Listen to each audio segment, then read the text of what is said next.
John Howard, Margaret Thatcher, Ronald Reagan, Donald Trump and Tony Abbott would never have shamed the nation by slapping a foreign dictator with a wet lettuce for his clear acts of aggression. Anthony Albanese has, and this is not the first time. On this, the Australian's Johannes Leek draws an enthroned dictator Xi. There's a newspaper at his feet which bears the telling headline, Chinese jets aggressive action, and that, of course, is their action against an Australian helicopter.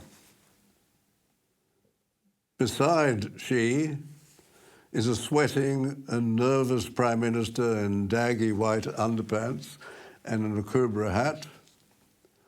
Notice the lettuce on the floor next to a bucket of water. And the Prime Minister is holding a wet lettuce leaf and nervously saying, you had to know there would be grave consequences. This is shocking. It is abandoning Australia.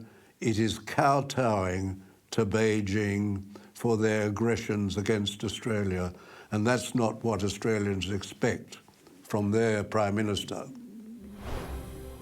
Not content with attracting Johannes Leek's attention once during the week, Mr. Albanese has provided rich material for a second cartoon about a retreat rivaling Napoleon's from Moscow.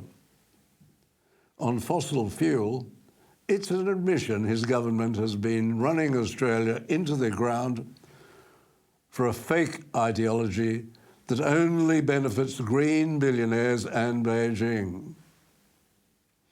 For a worldwide acceptance that this is a hoax, we'll have to wait for Donald Trump's second term. This cartoon, as you can see, features an orchestra with sheet music headed Down with Gas.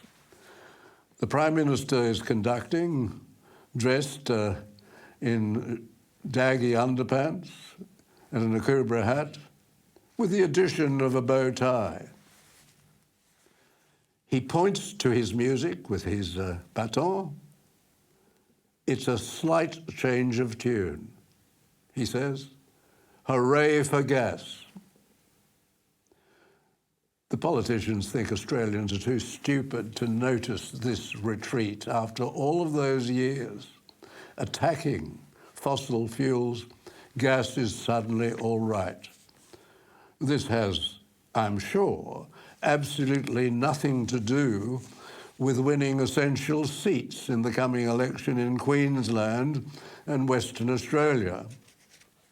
Gas now, according to the government, will be a key energy source through to 2050 and beyond, and play a critical role in helping Australia meet its net zero target while providing cheap and reliable power, according to a new reform blueprint aimed at cementing its role in the future energy mix.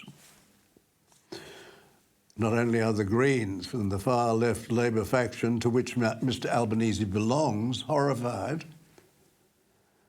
the Australian-New Zealand Bank, the ANZ, says they aren't going to lend money to new or expanded gas and oil projects. So after the banks earlier this year telling us how to change our own constitution, they are now trying to act as if they are the government. How extraordinary, and all for this ideology of global warming.